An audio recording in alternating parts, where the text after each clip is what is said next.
Good evening, everybody. How are we doing for another Round the Ropes podcast right here in the ATR Network? I'm John. As always, I am joined by not only one of the better co-hosts out there.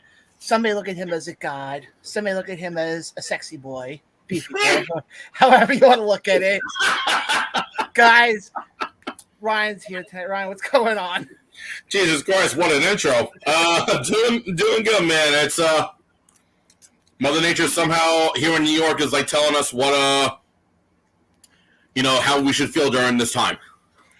Yeah, it's like Mother Nature can't figure out if she wants to be hot one day or 65 and give us, let all of us freeze our asses off the necks.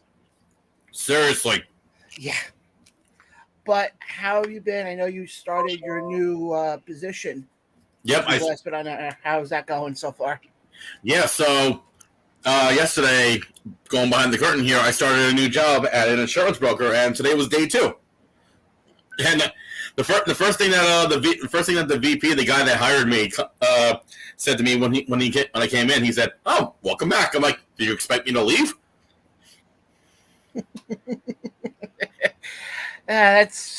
He was joking, but Oh, I know. Sorry, folks. I'm eating on the air. It's been crazy today, and I'm finally fucking eating. So bear with me. Sponsored by Chipotle. We're not sponsored. It's awesome.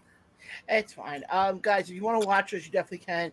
You can watch us on Facebook. If you either go to the Around the Ropes podcast page or the ATR Network Facebook page, one of those two sites, you can definitely watch us there.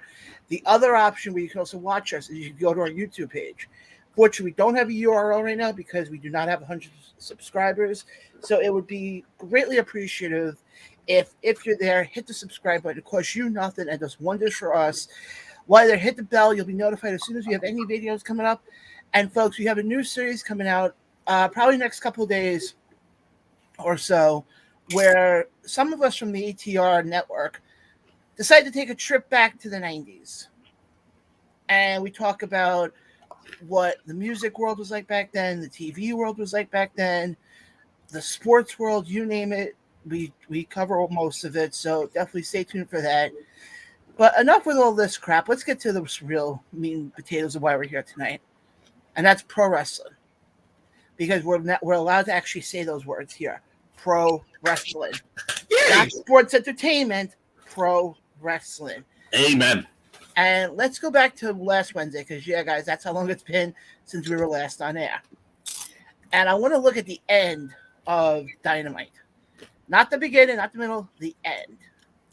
And it was the moment that Punk came back. Mm-hmm. Punk came back to because what happened was, if people didn't remember, because, it is Tuesday night, so it's been a couple of days, Moxie had a match with the Lionheart, Chris Jericho. Want to say this, awesome entrance. He came out in the Lionheart gear and the WCW theme, so I loved it. Oh, yeah, I thought it was fantastic. They had a grueling match with two of them. Obviously, we saw Jericho's lackeys came out, Garcia, yep. All of them come out, but nobody's coming out for Moxley, which I found that very interesting. Well, not to cut you off on one, but it was kind of like a mix of it. A few of the Jericho Appreciation Society came out. Then Claudio and Angel Ortiz came out, and then Eddie came out, and then a few other people came out, and all of a sudden you hear, not the copyright, and Punk came out.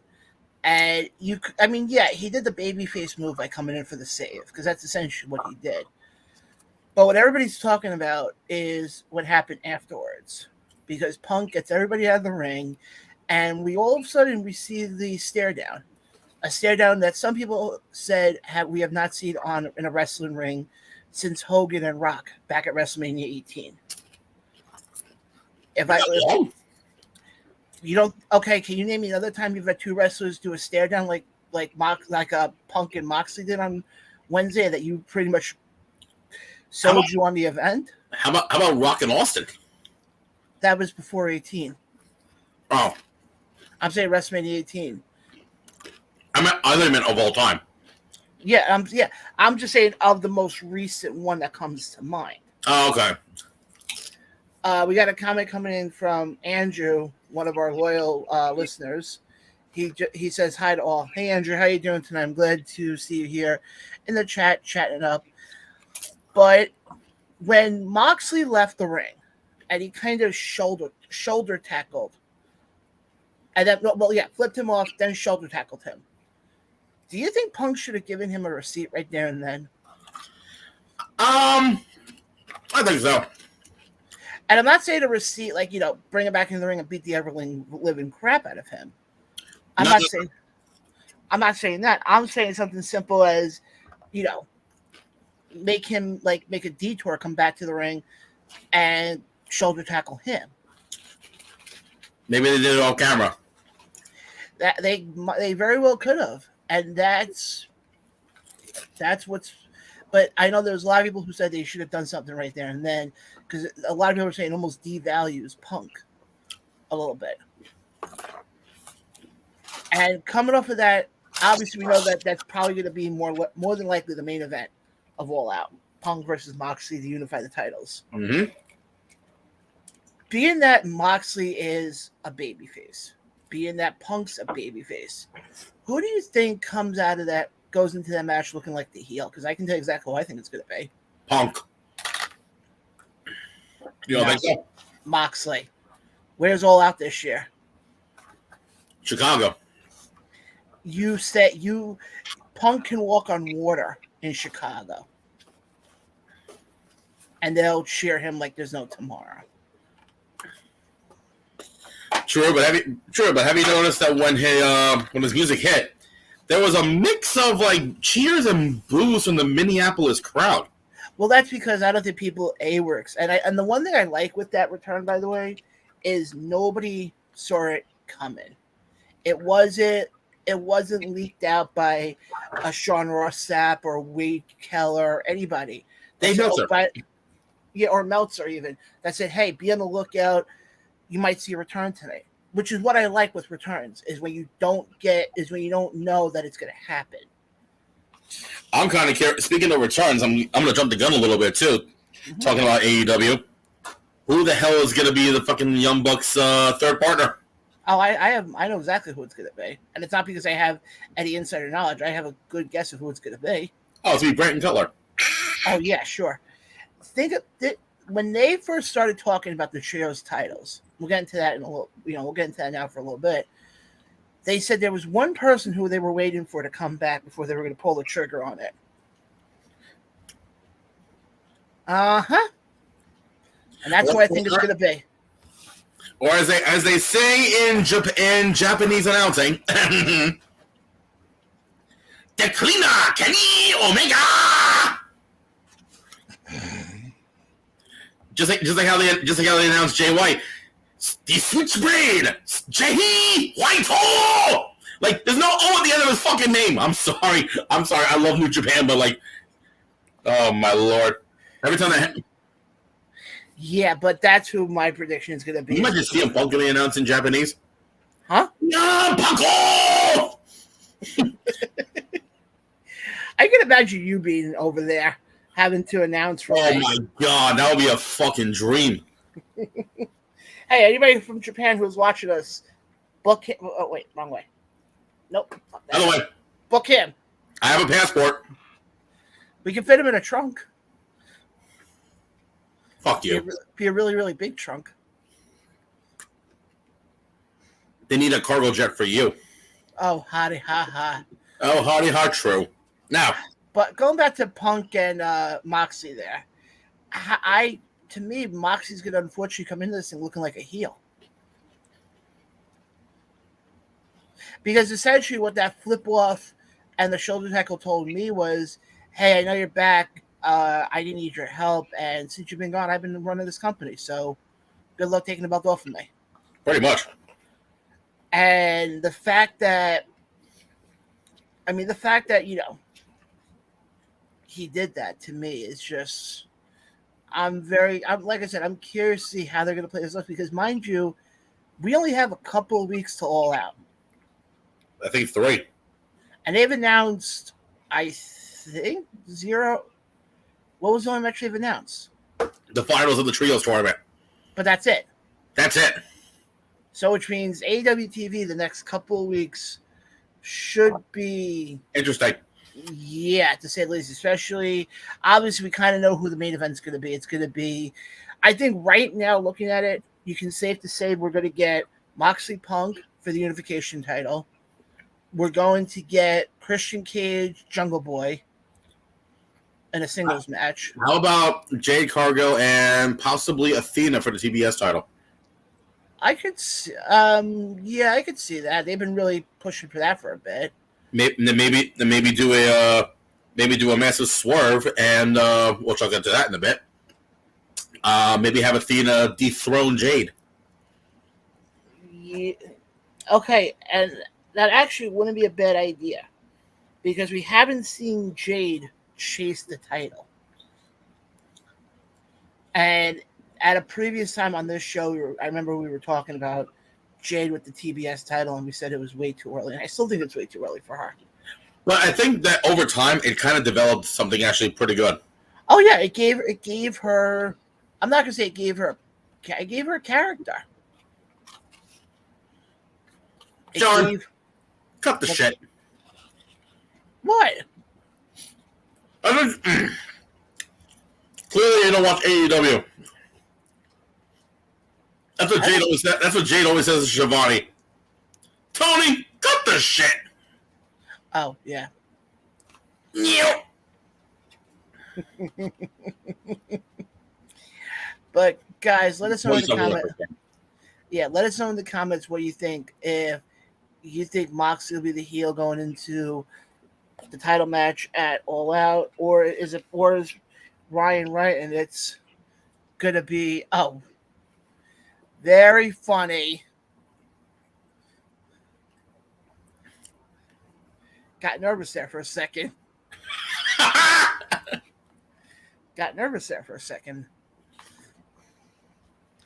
I can make a joke right there, but I'm going to keep my mouth shut on that because I want to move on with the show tonight. Since when did we ever move on from the show? So what? Since when? So what tool would I be? A hammer? Well, you can't be a hoe. Folks, we're talking about the lawn tool. Because this guy works at Lowe's. We're talking about the lawn tool. Let's just make sure we have that under clarification, folks. You can be the big jackhammer.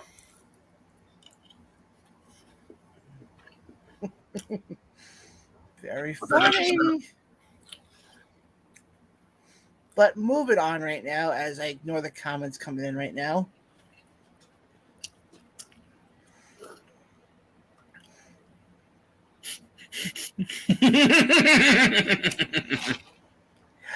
But anything else that you remember from AEW from Wednesday that you want to get into? Because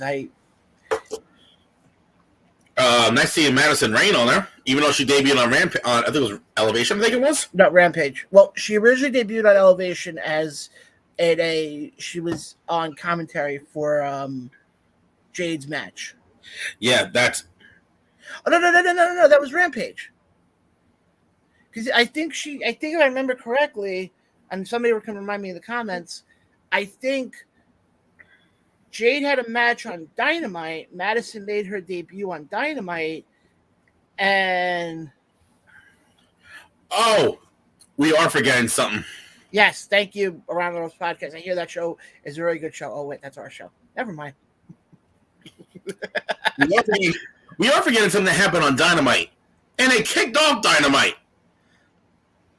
The Coffin Match between Darby Allin and Brody King. Yes. Oh.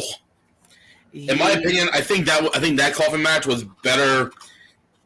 I mean, granted, Darby's first Coffin Match with Ethan Page was great because of the history those two have. But I feel like this one was definitely more bloody. Oh, yeah. Speaking of which. We'll get to that in a second. But, yeah, as far as that Coffin Match, yeah. That's become Darby's staple. I'll say this much. That's become Darby's staple. I love it. Because if you notice, every time he's about to blow off a feud with somebody, it's always the Coffin Match. Yeah, pretty much. It's the same thing they did with Andrade. It's the same thing they did when anybody who Darby's faced in the last couple of years. Hell, it's the same thing with Sammy. You notice when Sammy was, before he rejoined the Jericho Appreciation Society, all of his blow-up matches were ladder matches. Yeah. Go back to the one he had with Cody. Pretty much Cody's last match in AEW. Yeah, and the funny thing is, that was also Sammy's first match on TV. Mm-hmm. But when you look at Darby, you look at what Brody King did, yeah, that is. Oof. But yeah, the graphic just came up before, so let's get into it now quickly. Since House of Black started, first of all, I'm going to say this right now. The entrance for House of Black, to me, it's like... I love it. Yeah, it fits them to a T. But the one I want to look at, because obviously, like we've seen the last couple of weeks, we've seen them bringing Julia Hart into the group. But now it seems like they're looking at a possible veteran, if we could say so. And yes, that would be Mr. Sting himself. And as you see the questions there being posed, do you think we will see Sting join the House of Black? And Ryan, I'll throw it to you first. Do you think we're going to see Sting join the House of Black? I think it would be very interesting because we really haven't seen like a heel Sting, and I'm not counting TNA days because that was a horrible heel Sting. I'm talking about Sting from WCW. Yes. God, it's been that long already? At least like almost 30 years. Oof. That is surprising to me. That really is surprising to me because, I mean, he was a face in WWE for a bit. Even in WCW, he was like, the loyal son because, he was trying to beat the NWO. Yeah, he was a... And even when they did, I'm sorry to cut you off, even when they did his heel run, and I think it was like 99, 2000, people still fucking cheered him. It was a failed heel run. Yeah, but then you also had, I'm trying to even think when he was in Impact. He never really had a heel run. He did, but it was delivered horribly. Was that when he was doing the whole Joker thing? No. Main Event Mafia. Okay, here's the funny thing. I wouldn't consider that as heel run. Everyone on there was a heel.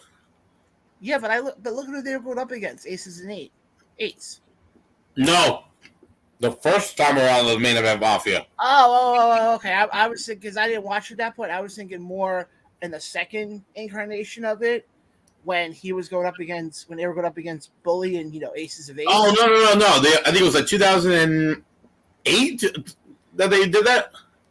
Yeah, no, that's what I was thinking in my head. But like, how many times have we seen wrestlers go their entire careers and never be a healer? On the flip side, never be a babyface. I can think of one. I can think of a few. Well, I mean, right now I can think of one because remember about a few weeks ago he celebrated a huge milestone. Apparently. Oh, is it? Are you talking about Rey Mysterio? Yes, the guy who's been in WWE for 20 years, but apparently forgot that he wasn't in WWE for 4 of those 20 years. Because, we forget about those. Those don't exist. They don't? What the hell? It's the same thing they said with Cody when he came back, and they're like, "Oh, where did you go for 6 years?" I think it's the place that Ryan is currently wearing. And by the way, do you realize in the 3 shows we've done on this network, I think you've worn the exact same shirt every time? It's a lucky shirt. What do you expect? It's a lucky shirt because it shows real wrestling. Just saying. Yeah, you wearing that. I'm wearing an orange rugby shirt. Looks like a giant highlighter. Yes, folks, I put myself down as well. I'm good at that. But then let's get to, and this was one of the comments that was brought up to us, which was kind of a shocker. Sonny Kiss turning heel. Mm-hmm. And I think Sonny Kiss is a phenomenal wrestler. And what I'm about to say is not meant to be nasty at all. But I'm glad to see they're finally doing something with her.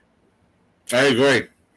Because how long was she? I know she was doing the whole stuff with Joey Janela, feels like ages ago. God, it was at least like maybe.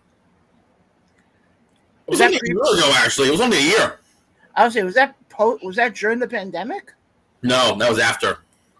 No, my last match I remember her having was against Cody. That was during the pandemic. Yeah, and after that, I don't remember her having anything else. But yeah, this was kind of a surprise to me, being that you look at everything that's happened, especially with her, being that, they never really used her. And now they're going to start using her. Or let me rephrase that. I hope they're going to start using her the right way now. Because now she's joining the group of Ari Daivari, the guy with the upside down hat. I keep forgetting his name. I don't know. I'm going to find out now. Slim Shady Whitey Boy? Oh, God, no. We already had a Slim Shady Whitey Boy. His name was Jack Evans.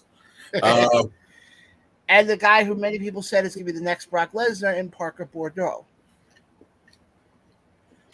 And the fact that this is who they're going to... I mean, like I said, I'm glad they're doing something with her. Oh, Slim J. You see, I was close. Slim J, Slim G, Slim... I don't care. It's the closest thing we're ever going to say being Slim on this show. But moving on. Oh, God, he's been around for a long time, too. Where did he wrestle beforehand? Mainly down in the South.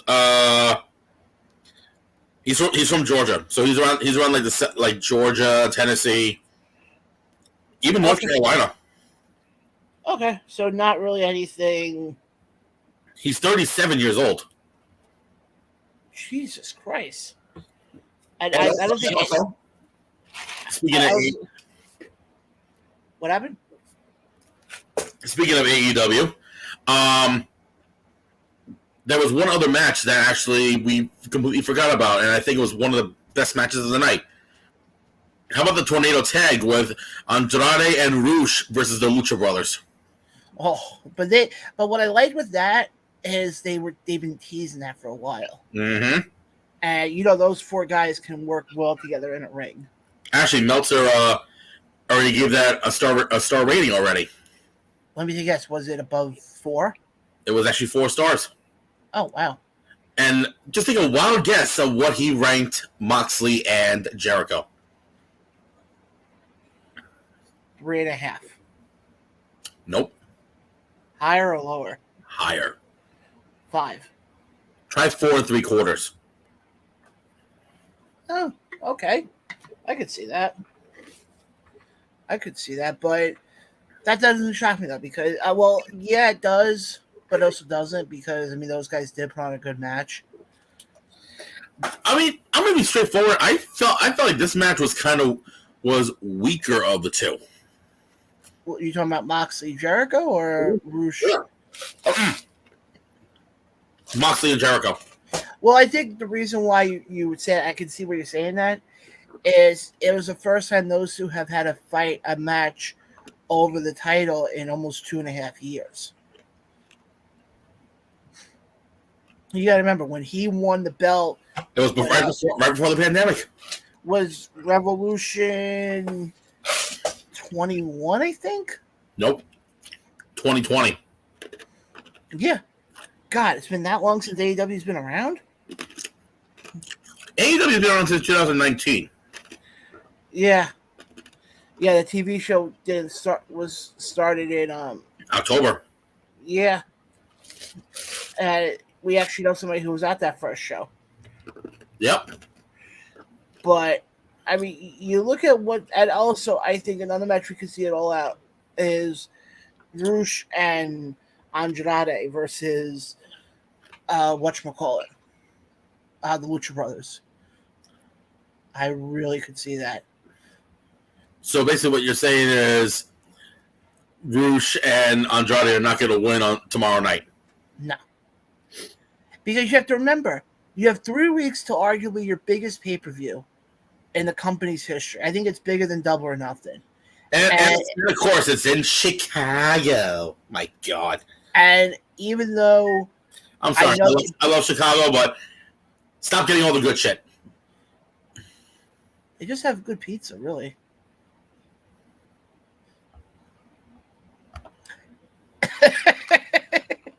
I kid. Ryan, come back in. I was gonna say you're a disgrace as a New Yorker. I'm trying to be polite to the people in Chicago who are watching us. Oh, bring us free Genos. I'm, as one show phrases it, I'm trying to chase the hug. But yeah, but as far as like I said, that's why you have to. Realistically, you have to. Oh, okay. Apparently, we do have some breaking news. What? Trish Stratus has apparently re-signed with WWE. Yeah.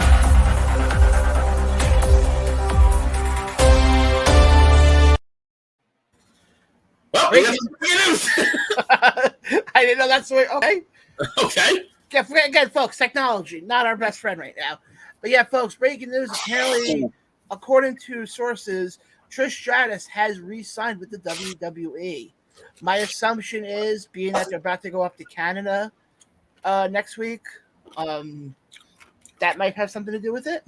They're probably gonna have her do like all the house shows and Raw up there. That would be my assumption. I can tell you one person who's probably gonna be very happy about that. And I'll tell you, actually, this was supposed to happen, I think, last year. Yes. I think this was supposed to happen actually right around the holidays last year. But unfortunately, the cases up in Canada rose. So they had to cancel events again. Uh-huh. We're also finding out, Ryan, to answer the other questions, it's going to be house shows just for right now. So get the ticket sales in. Exactly. It's called they're trying to get that cheap pop. Let's call it what it is. But again, I can't really say that now, being that, Hunter's in control right now of that company, and I can't really say that people are trying to get that cheap pop anymore. But we were talking about go ahead. Hold on. There's one more thing. From AEW we did not mention yet. Okay. Earlier today, there was a report that came out that apparently WWE reached out to a current signed AEW wrestler. Not disclaiming who it is because, just like everybody else, we have no idea. They reached out to them, and said person, signed individual, said, "I'm happy here." Yeah, that's not really a good thing. That's not what you want. That's not what you want to hear. No. And I mean, I've heard, obviously, like we said before, there's no proof yet of who that person may be.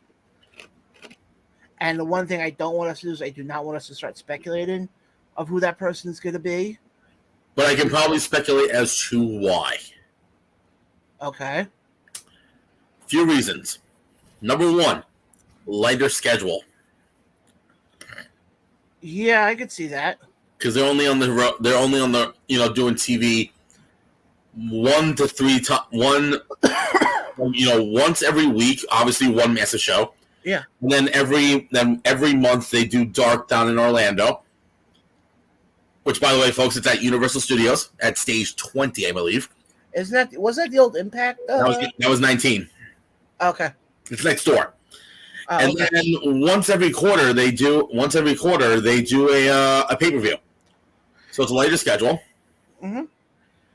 Number two, they get more free range on doing outside stuff. Yes. And not just the third party, Twitch and all that shit. I'm talking about them going to conventions and signings. Some of them even doing indie shows. And I would say, haven't you worked with quite a few of them on indie shows?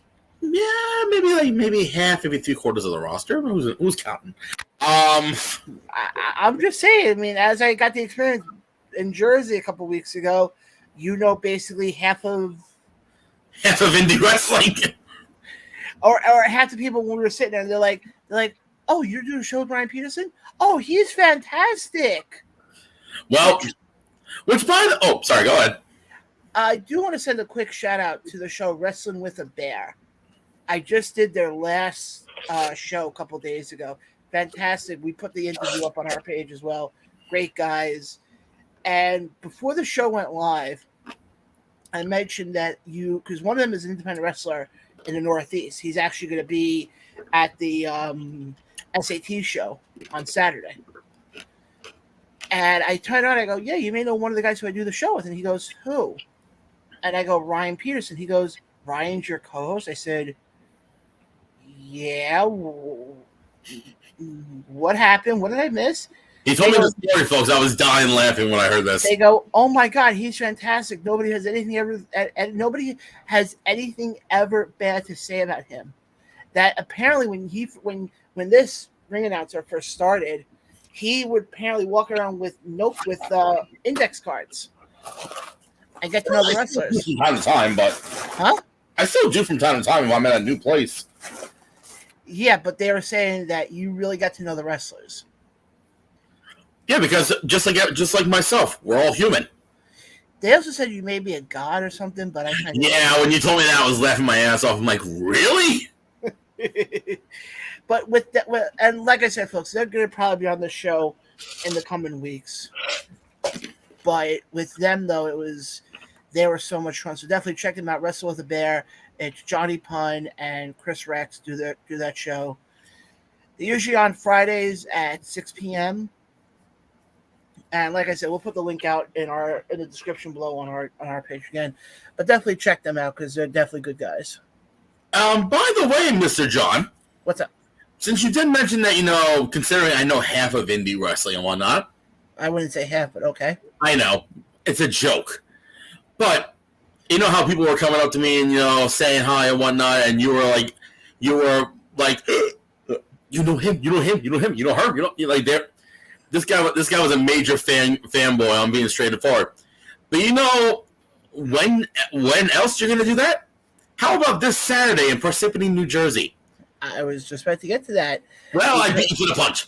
Well, because folks, I want to also bring that up because for rarity, since we've started this new network, the ATR network, which is where we're on right now, in case people couldn't figure out 2 and 2, we're going to be doing a special live show Saturday afternoon.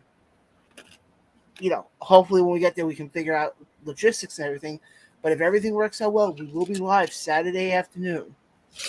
And we will have all of your comments, reactions from the big day, as we will be making our debut with WrestleBash 22.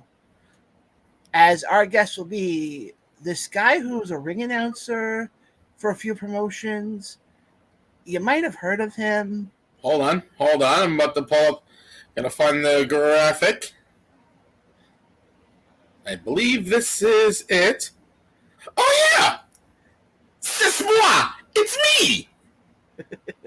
If you turn around and say it's a Mario, I'm gonna lose it. It's me, a Mario. Sorry.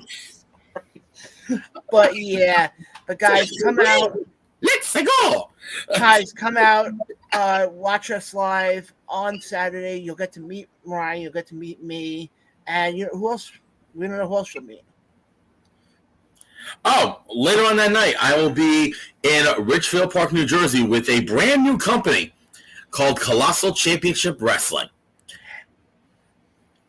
In basically the mecca of Jersey wrestling, Richfield Park, New Jersey. I just have one question to ask you. Go ahead. Are they going to have a bottom rope? Yes. By the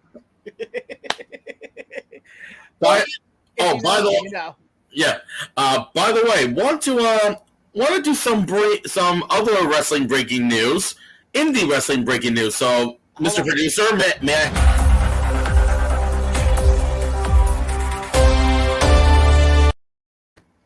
Thank you. So, for the weekend of All Out in Chicago, there is one other company that will be running, as far as I know, called Game Changer Wrestling. and they are bringing back an event that was very successful last year, so they decided to do it again. It's called The Art of War Games 2. And they just announced a huge matchup that is actually going to be happening inside War Games. Okay. It'll be a 5-way tag match for the GCW Tag Team Championships. It'll be the team of Alex Colon and John Wayne Murdoch, Los Maxigos, I'm sorry. It's Miedo Extremo and Ciclope. The Second Gear Crew, which is Mance Warner and Matthew Justice. The team of Bussy, which is Effie and Alley Catch. And the current GCW... Oh, no, I'm sorry. I don't know the tag champs anymore. I don't know who's tag champs anymore. But it's the Briscoe brothers as well. Oh. And that's taking place Saturday, September the 3rd at 8 p.m. Kind of ironic, right after some big wrestling show at a castle. I don't know. Yeah, that's gonna be a busy day. That's gonna be a busy weekend. Yeah, we'll be here for all of that. And when folks, we're basically talking about Clash at the Castle, and it works for us here in the U.S. because they start at, I think it was 7 o'clock out there. Yeah. But over here in the U.S., it starts at 2. Yeah. Like I said, folks, be ready that day. That's going to be a long day. Who knows? We might do a watch along. Maybe. Who knows? Don't know many other networks that would. Did I say something? No. I had something, but I'm not going to say it. Say it. No. Okay, and some...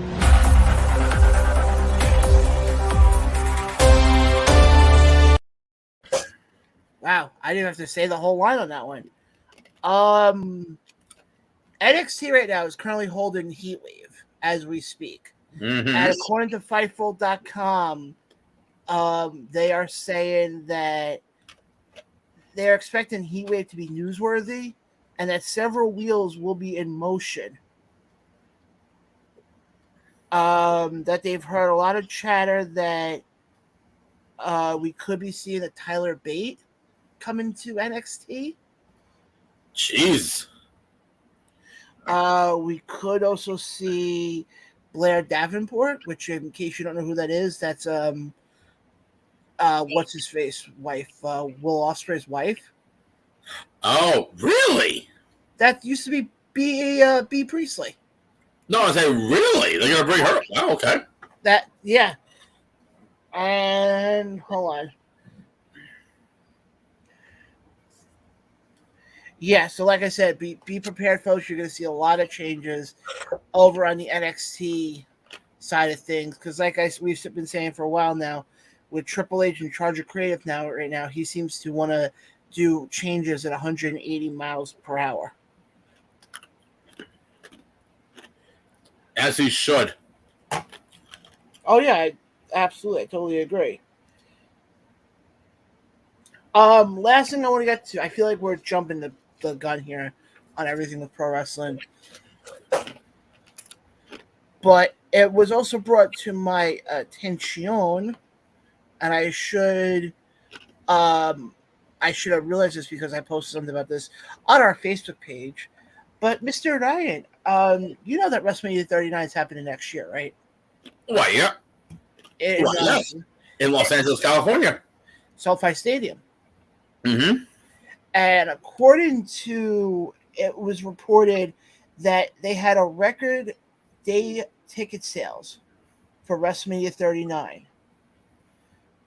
That, hold on, I'll read you exactly what it says here. This is a press release that came from WWE themselves. They said WWE today announced a record for first day ticket sales for WrestleMania 39 taking place at SoFi Stadium in Los Angeles, California.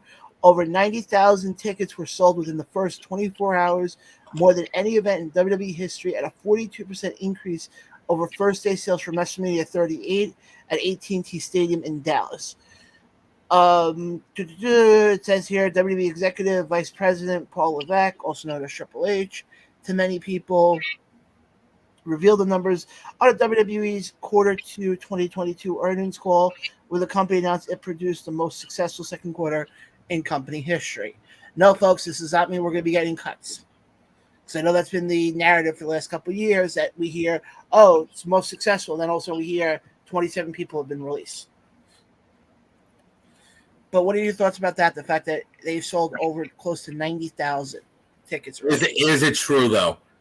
I'm going to be straightforward because you know how... Keep talking. Okay.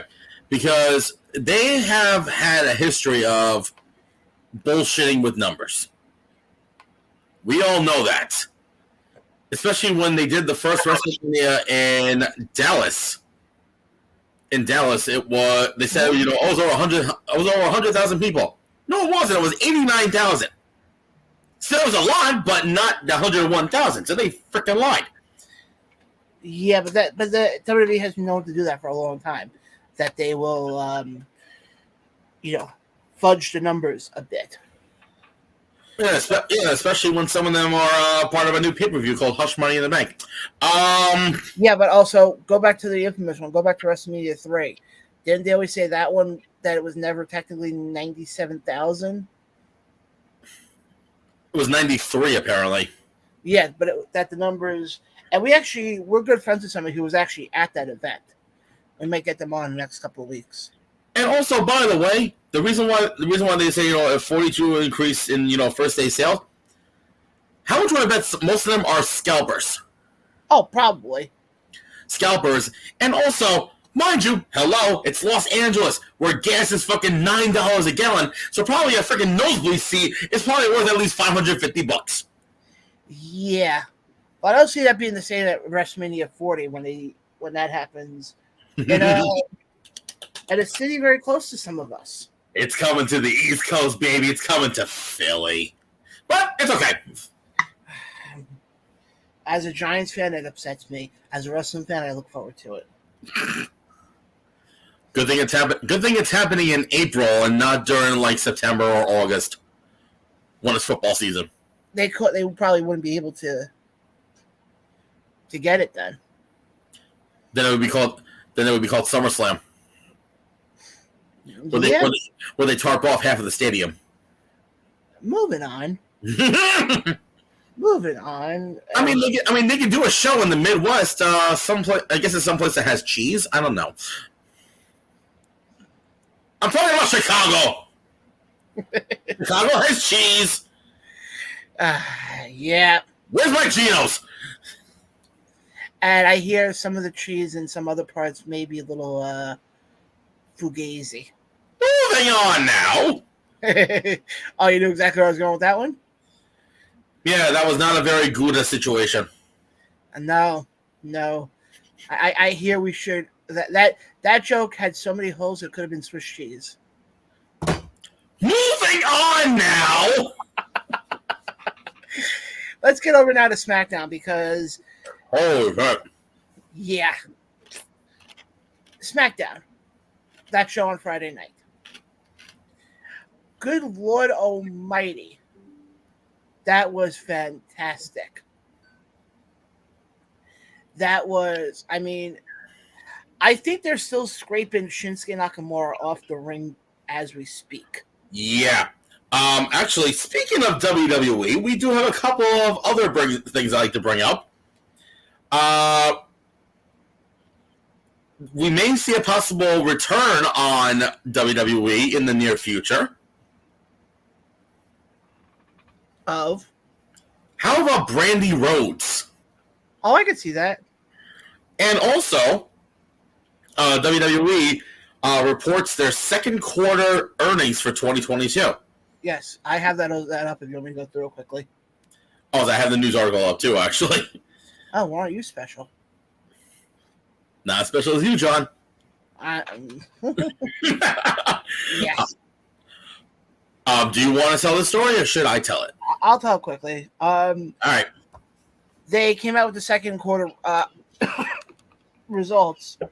Revenue for the second quarter was $328.2 million, an increase of 24%.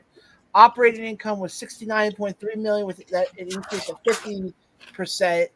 Adjusted OIBDAI, I don't know what the fuck that is. I think it's a stock option. Was 91.5%, with an increase that increased 34%. Returned capital to shareholders totaling $19.1 million, including repurchases and dividends paid. Each WWE premium, I have to specify that, live event, which include WrestleMania, WrestleMania Backlash, and Hell in a Cell, was the most viewed event in its history, with year-over-year increase of 60%, 49%, and 45%, respectively, in domestic unique viewership on Peacock. Let's see here. And also, mind you, the second quarter ended on June 30th, 2022. So they really haven't gotten into not only the sales for Clash at the Castle, which I think happened a week and a half later, as well as SummerSlam. Yeah. So that was a huge major revenue right there. And also, the increase in ticket sales of Monday Night Raw and SmackDown, because some grumpy old bastard's not running the show anymore. Yeah. They also said, in connection with Fox, Blockchain Creative Labs launched its inaugural NFT sale on Moonsault, the company's official NFT marketplace, and it sold out within 24 hours. WWE also announced its second... you forgot to mention why it was sold out, though. Because it was the limited edition collection, which was tied to the Hell in a Cell event. Yes. And we all know what happened to Hell in a Cell. Yeah. WWE also announced its second next-in-line class of 15 college athletes, further enhancing the company's talent development program. But I've also heard with that now, they're not going to really stick to that. They're going to go back, start to try to go back to the old ways of things. Yeah, because what happened was when they did the open tryouts in, I think it was Nashville during SummerSlam weekend, I think maybe half of the college athletes, they got injured on the first day. Yeah. Then I think it's got some other news in here. In July, WWE launched a new enhanced digital platform for e-commerce and licensed merchandise in connection to its long-term partnerships with Fanatics. Definitely a great site to check out. I highly recommend them. Definitely. That wasn't a paid sponsored part, by the way. Of course. Well, by the way, paid or not, it's great. It's great to deal with. Last bit here. In February, the company issued adjusted OIBDA guidance of $360 to $375 million for the full year in 2022, based on outperformance through the first 6 months of the year, as well as management's current expectations for the second half of the year. The company is raising the guidance and now expects full year 2022 adjusted OIBDA within a range of about 370 to 385. So I have a very good feeling that it's now here is the little downside regarding the WWE's financials, because I actually read this earlier today. So in lieu of the Vince McMahon bullshit that's happened, unfortunately WWE is losing $10 million because of the private investigations that they're doing. Which could also have been why Vince left as quickly as he did. Mm-hmm. And like we said, folks, we still don't know the full reason why Vince decided to walk away like he did, but there's been a lot of things that have made it very obvious. Okay, we do got a comment that coming in from David Gold, the guy who will be running WrestleBash, that it was reported to be $19 million. Oh, God. Yeah.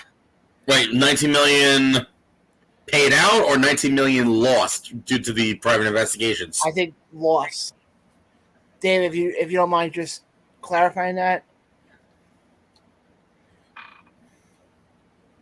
or at least clarify what you meant. But I think he loss. Jeez. Yep, paid out. I'm getting a few people clarifying that with me now. Wow.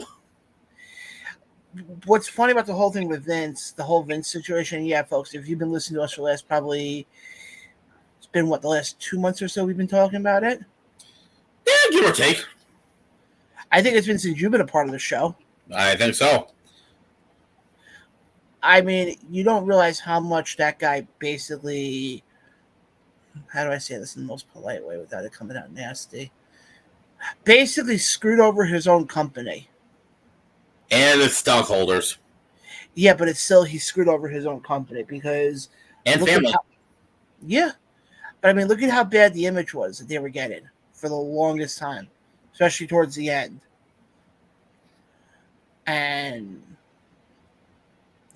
But David, glad to see you in the chat tonight. Definitely appreciate it. Look forward to meeting you on Saturday at WrestleBash. But getting back to SmackDown now. It was a pretty solid event. Like you had a first round matchup in the women's tag team title tournament as Raquel Rodriguez and Aaliyah defeated Shotzi and Xia Li. You also had an impromptu tag match between the Usos and Drew McIntyre and Madcap Moss. That amazing Intercontinental title match, which I would want to see again. Maybe give it an extra 5 minutes to let them go at it. And oh yeah. The reign of the King of Kings continues with his returns. And who returned this time? Hit Row. And I have to call out the IWC right now. Uh-oh, here we go. There were a lot of people who kept saying, oh, bring back Swerve, put in R-Truth, put in this person. When they first started Hit Row, the three original people of Hit Row were Top Dollar, Ashante, I don't know what forgot his last name was, and B-Fab. Swerve was never in the original plan. And also, why do we have to sit there and try to put in every black superstar into that group and think, okay, now this group's complete? Honestly, I let them go by themselves. Let them run. Yeah. I mean, yeah, granted, you're not going to have, the easy ones like they had on Friday. And all I'm going to say is this: it puts the whole tag team division on notice, being that you got them now in the mix. And the fact that, and I love when people sit there and go, oh, put R-Truth in there, put this guy in there. No. How about no? We don't have to all of a sudden have a group come in and all of a sudden, we have to take this person out of this and put them with them because it's gonna. No. Let Hit Row be Hit Row. Oh, and by the way, Sunday night WWE was in Atlantic City, and they drew over 3,500 people. Yeah, wasn't that the Showboat? No, Hard Rock. Oh, okay, Showboat was GCW, right? Yep. Gotcha. And then getting to Monday Night Raw. Hold on. We're gonna get to that in a second. Oh, good. We'll use that when we get to the second half. All right, fair enough. But going back to the GCW thing, is this also the same show that saw two just people hanging out backstage? Well, yes, and I think one of them was actually watching the show for a little bit. And somebody wrote a comment. They said they wonder where his other hand was. Hey. Folks, don't come after me, okay? I don't get it. What the hell? The hell are they talking about? Oh. You know, I'm not really paying attention to you, John. As always. And that's not a shocker. And then kind of shocker. All right. So. Jesus H. Christ. Every time you say that, you hear yourself and you go, oh, shit, he's right. Yeah. But moving on, though, because I saw a Instagram video. I think Maven was interviewing Cardona. And the Miz walks right by, and Maven turns around to Cardona and says, oh, who's that? And Cardona turns around and goes, I don't know, some guy who couldn't win Tough Enough. Well, it's funny, because I bring up Cardona. A lot of people have said they want Cardona back in WWE. I don't think he wants to, though. I mean, I know he said at one point he'd be open to the idea. That apparently the only thing that made him leave was that WWE told him he couldn't do his podcast anymore. Yeah.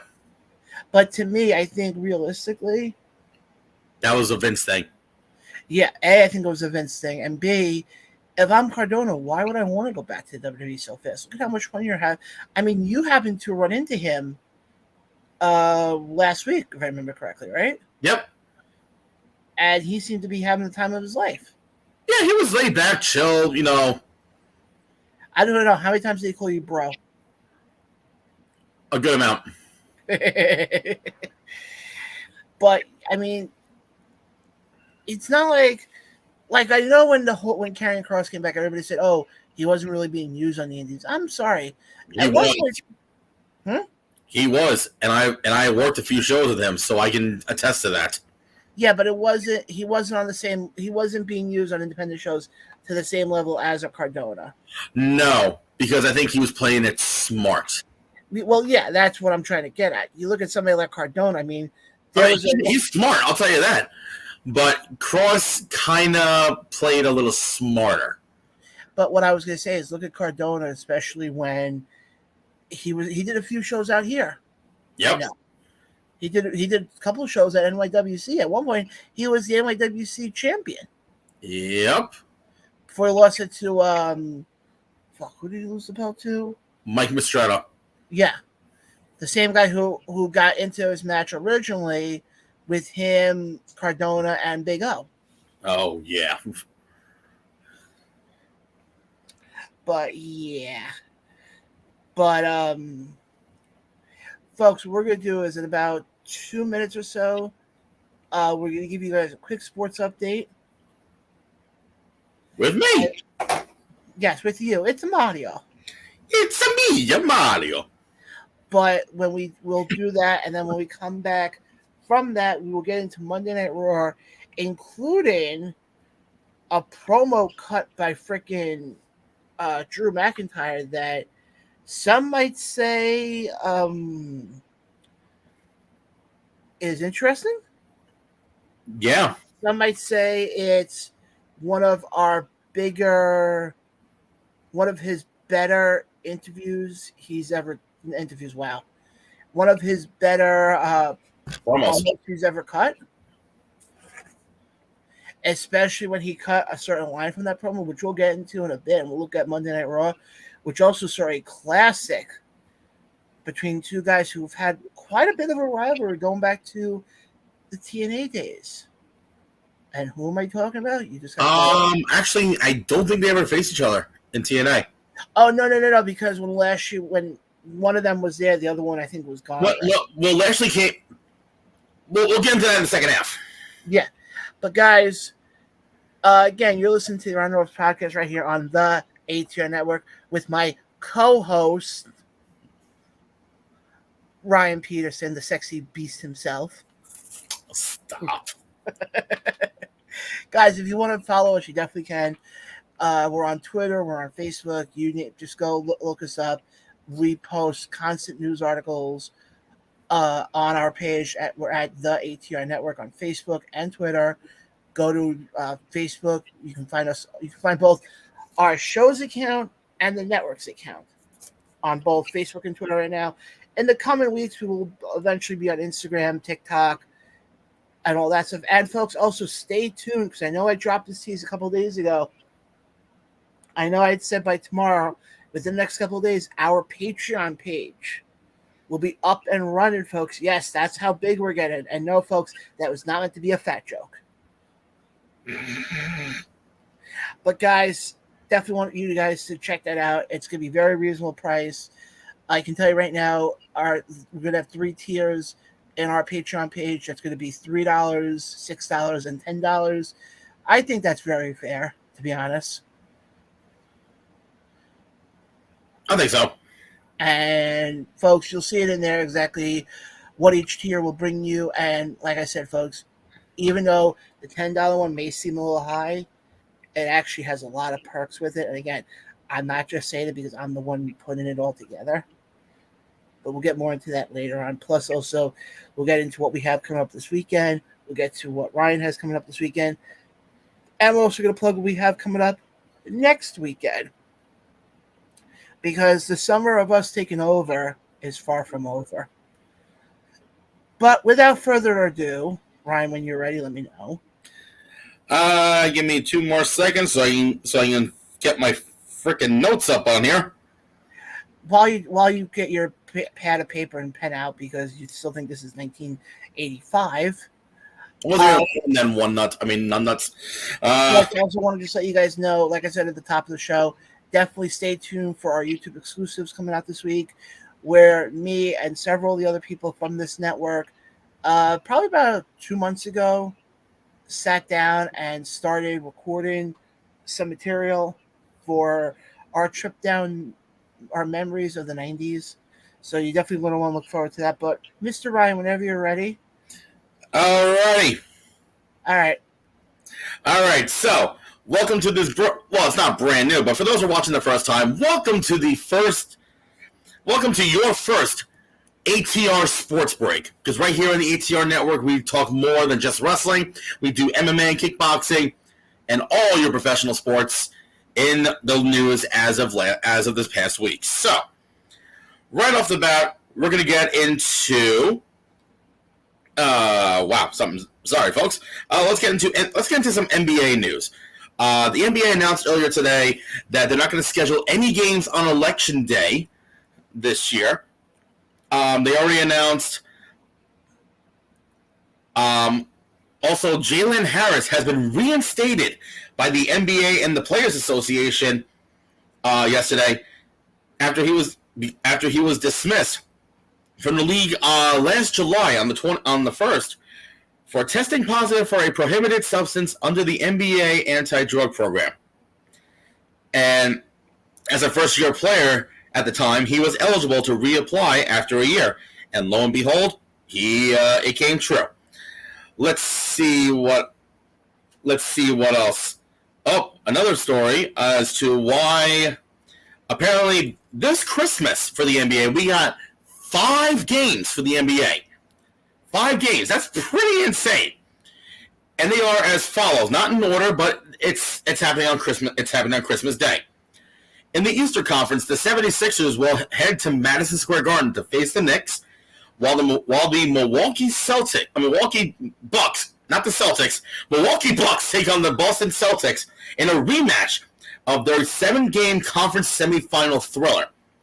In the West Coast, you got LeBron James and the LA Lakers taking on Luka Doncic. Sorry, I can't pronounce his last name. And the Dallas Mavericks. The defending champions Golden State Warriors will welcome the Memphis Grizzlies to the Bay. And the Phoenix Sun will battle 2-time reigning MVP Nikola Jokic, a healthy Jamal Murray, and the Denver Nuggets. Off the bat, even though I'm not really an NBA fan, that actually sounds like a very interesting Christmas day. So Merry Christmas to all of us. Let's see what else happening.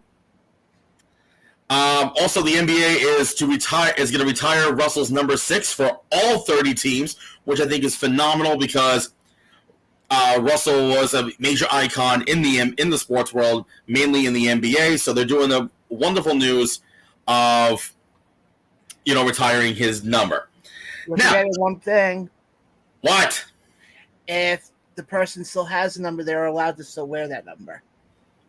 Okay. Well, similar if you remember when they retired Jackie Robinson's number in Major League Baseball. Yes. And they allowed Mariano Rivera to still wear it till he retired. Because he wore it before they retired it officially. Same thing like with LeBron. And I know that from my sports sources. Moving on now, we're going to go into some baseball because that's happening right now. And it's Tuesday night, which means we got plenty of games. I believe we have 15 games in total because everybody plays on a Tuesday. So we have the Philadelphia Phillies taking on the Cincinnati Reds, and the Phillies are leading 5-3 in the bottom of the 4th. I think I'm reading this right. Oh, actually, hold on. My apologies, folks. For some reason, ESPN is acting a little clunky right now. just like John's brain. No, okay. Yep. You're very funny. Thank you. I'm here all day. So anyway, the Phillies are leading 6-3 in the bottom of the 7th now. The Marlins are shutting out the Padres 3-0 in the top of the 7th. The Chicago Cubs are beating the Nationals 4-1, bottom of the top of the 7th. The Tampa Bay Rays are beating the Yankees 3-1 in the bottom of the 7th. The Boston Red Sox are beating the Pirates 5-0 in the top of the 8th. Yippee. The Orioles are defeating the Blue Jays at the end of 5, 3-2. The Tigers are beating the Guardians 4-1 in the top of the 6th. The Braves are beating the Mets 3-0 in the top of the 6th. The Twins are facing the Royals, and Twins are leading 3-0 in the bottom of the 5th. Right now, the Cardinals are leading 1-0 in the bottom of the 5th against Colorado. The Athletics are beating the Rangers 3-0 in the bottom of the 3rd. White Sox are beating the Astros 1-0 in the top of the 3rd. The Brewers are defeating the Dodgers 2-0 in the bottom of the 3rd. And later on today, we have the Angels taking on the Mariners and the Diamondbacks against the Giants. Now, let's see if there's any other news going on in the world today. Let's see. And, we got the Little League World Series coming up, which here in New York, we have a team from Massapequa representing New York in the Little League World Series. I think it's starting up tomorrow or Thursday. Or did it start tonight? I know it's starting this week.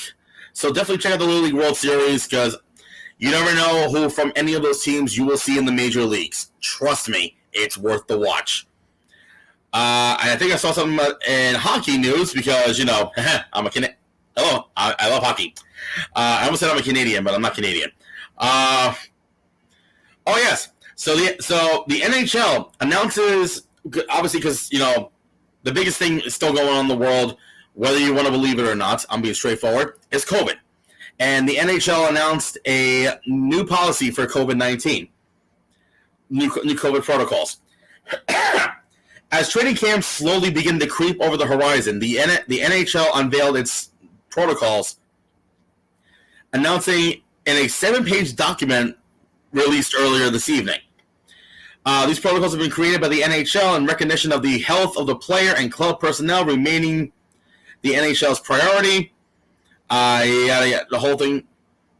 Okay, players are not required to have received the COVID-19 vaccine, but are strongly encouraged to do so, as well as keep up the booster doses they are eligible for. And, of course, the biggest thing is traveling, because, some travel to Canada, some travel back and forth.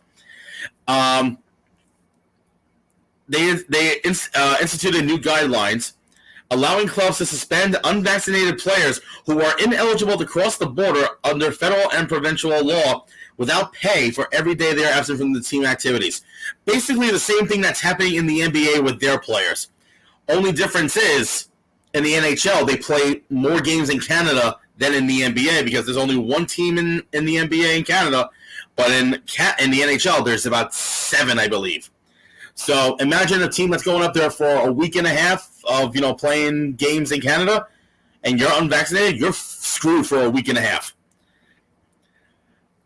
Players who continue to exhibit symptoms follow the initial 5-day isolation and only be permitted to leave after a lab-based PCR test returns negative, or a lab-based PCR test has a CT value under 30, or 2 negative molecular point of care tests are collected more than 2 hours apart. And if a player tested positive, said player will continue to be paid their salary for as long as they are unable to participate in club activities. Now, again, the biggest thing in COVID is sometimes the games get canceled. As for the postponement or cancellation of games, they have outlined that the league will work in tandem with the commissioner to determine whether playing games offers a potential risk to the health of players and club personnel, and will make a judgment as to whether the games in questions will be moved to a later date. Given how many games were postponed last season, causing a massive headache for all involved, the NHL likely wants to avoid a repeat of all that last year. And then, of course, the final sport, football because boogity, boogity, boogity, it's football time, baby. So, I'm doing great, folks. I'm doing freaking fantastic. So, I believe we're on to week 3 of the preseason, which starts on Thursday night as the Seattle Seahawks takes on the Bears. Friday night, we got 3 games in store. We got the Carolina Panthers against the New England Patriots, which I hope the Panthers win. We also have the Green Bay Packers against the New Orleans Saints.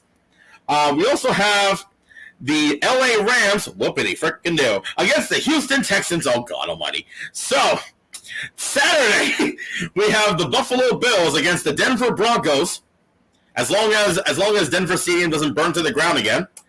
We also have the Indianapolis Colts taking on the Lions if they decide to show up. This is a great sports break, folks. I'm in a good mood right now. We have the Kansas City Chiefs pretty much playing an exhibition game against a minor league football team called the Washington Commanders. We also have the Miami Dolphins taking on the Las Vegas Raiders. The Jacksonville Jaguars, which ironically I think are also owned by this company, AEW, against the Pittsburgh Steelers. The Minnesota Vikings against the San Francisco 49ers. The Titans against the Brady Boys, a.k.a. the Bucks. The LA Chargers against the Dallas Cowboys. And then on Sunday, we got 3 games on Sunday.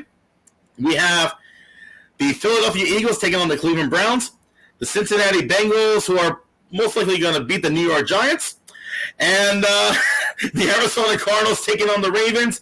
And the Monday night game, which I think is going to be a freaking blowout. You have the New York Jets, my team, taking on the Atlanta Falcons. And folks, there's more games, but that's for our next week's episode. This has been the ATR Sports Break. I hope I gave you some information as to what the hell has been going on in the sports world this past week. And yeah, let's send it right back to the Pillsbury Doughboy himself, John. John.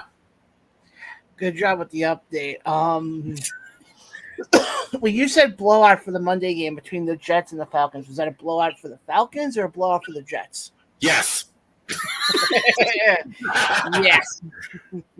But yeah, folks, it's getting to that time of the year again with sports because, good God almighty, you have football started up soon. I think football started up in like 2 weeks, I think. I think they start... No, not the weekend of 9/11. Yeah. The 9th and the 10th, so it's coming up soon.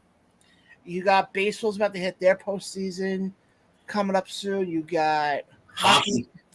It's going to start up soon. You have that sport nobody really cares about called basketball. Start up soon. I kid. But yeah, folks, not only will we be here to cover all of your wrestling knowledge and love, but we're also going to be here to talk a lot of the other sports because, folks, the one thing we will be doing is we'll try to bring on some guests in the next couple of weeks to talk about said sports. So you're definitely going to want to stay tuned for that. Again, Ryan, great job. The only thing I may want to do, though, with in the next couple of weeks is get you a background. A green screen so I can look at them in the sports room? Yes. Yes, I think that would be definitely hysterical. I mean, green screens cost nothing. Oh, I'm sorry. I forgot to mention one other sports thing. I do apologize. Hold on. Go ahead, Floyd. You mentioned one other thing. There's one other sport that I didn't mention in the earlier in the sports break that we do cover now, which is MMA. And this Saturday, it's UFC 278. As for the welterweight title, you have the current champion himself, Usman, taking on Edwards in the main event. And from what I'm seeing here, Usman looks like it's the heavy favorite coming in at -400 on the betting line. You also have Costa taking on Rockhold. Aldo versus, oh my God, I am going to fuck up his name. Dvalishvili,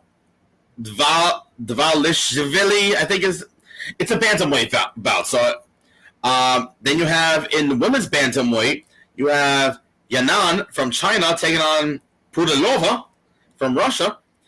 And also you have Pedro, which I think is from New Zealand, taking on Hunsucker. This is on the pay-per-view itself, folks. The prelims, you have Tybura versus Romanov, Santos versus Gordon, Woodson versus Saldana, and Maverick versus Young. And the early prelims, Jesus Christ, they do so much. You have Fletcher against Lusa, Albazi versus Figueiredo from Brazil. You also have this person who apparently has not have his name on there, I don't know why, taking on Perrin in bantamweight action. And also De Silva versus Altamirano in the flyweight division. So again, early prelims are on ESPN and ESPN Plus at 6 p.m. The prelims are on ESPN pay-per-view and ESPN Plus, and also main card is at 10 p.m. on ESPN pay-per-view and ESPN Plus, taking place at the Vivian Arena in Salt Lake City, Utah. Nice. And Bally, who was that other guy again you tried to pronounce? I'm not going to get into that. We'll move on. Ryan, you're a Met fan, right? Yeah. Okay. What's it called? Fangraphs came out with the current odds of who they project to win the World Series this year. Then we'll get back into the wrestling talk as well. Would you like to hear the top three? Sure. I don't think it's the Mets, though. At 15.7 is the Houston Astros. Next. At 16.9 is the Los Angeles Dodgers. Coming in at 17%. As people are saying, they are considered the odds-on favorite to win the whole thing. It's that little team from Queens, New York. Really? Yes. Look, I am not bullshitting right now. That is close. So, folks, we could possibly. So, according to this, Mets may win it. I can tell you one thing. I can tell you two people who'll be very happy by that. That'll be interesting. And folks, we'll be right here for all of the fun, as they call it. Oh yes. But let's get back. Let's get back to the pro wrestling talk, shall we? Yes. And let's get to Monday Night Raw. We didn't see it, folks. We didn't see any returns. We didn't see any debuts. But we saw arguably one of the best promos. One of the best promos. And that would be by Mr. Drew McIntyre. Ah, yes. Big, beefy boy Drew. So Ryan, would you like to tell our listeners what exactly was in that promo that made it so passionate? Nope, I'll let you do it. Okay. He turned around and he made a comment, and he said that he was called the Chosen One 15 years ago, which is true. He was called the Chosen One when he first came into WWE.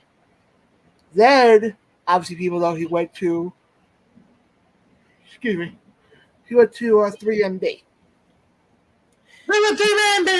Sorry. He got released. Well, as he put it, he got fired, had to fight his way back. WWE called him back to the company. He didn't call them back. And basically, it was his way of saying, look, nobody's going to take that title. The person taking off that title for Roman and Cardiff in a couple weeks is going to be him. But then the line that I thought oozed perfection was when he turned around to Kevin Owens and he said, well, we're wrestlers. We're in a wrestling ring. So let's do what and I'm paraphrasing here. He's like, let's do what we do great at. And that's wrestle. Right. I don't think I've heard the term wrestle or wrestlers on WWE programming for as long as I can remember. I couldn't agree more on that one. I mean, the fact that the term wrestlers is now an okay term, it really shows you're in a different era. Because when old Vinnie Mac was running the company, Oh, folks, I can't even do the Vince McMahon impression. Oh, I can do it. All right, we're not going to say wrestling. We are sports entertainers, damn it. And if you don't like it, well, guess what? You're fired.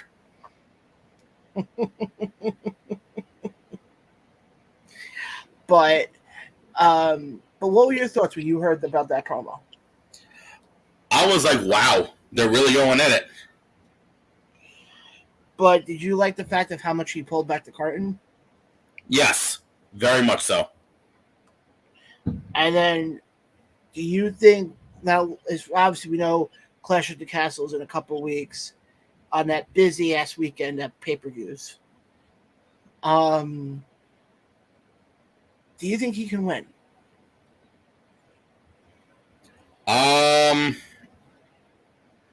Maybe.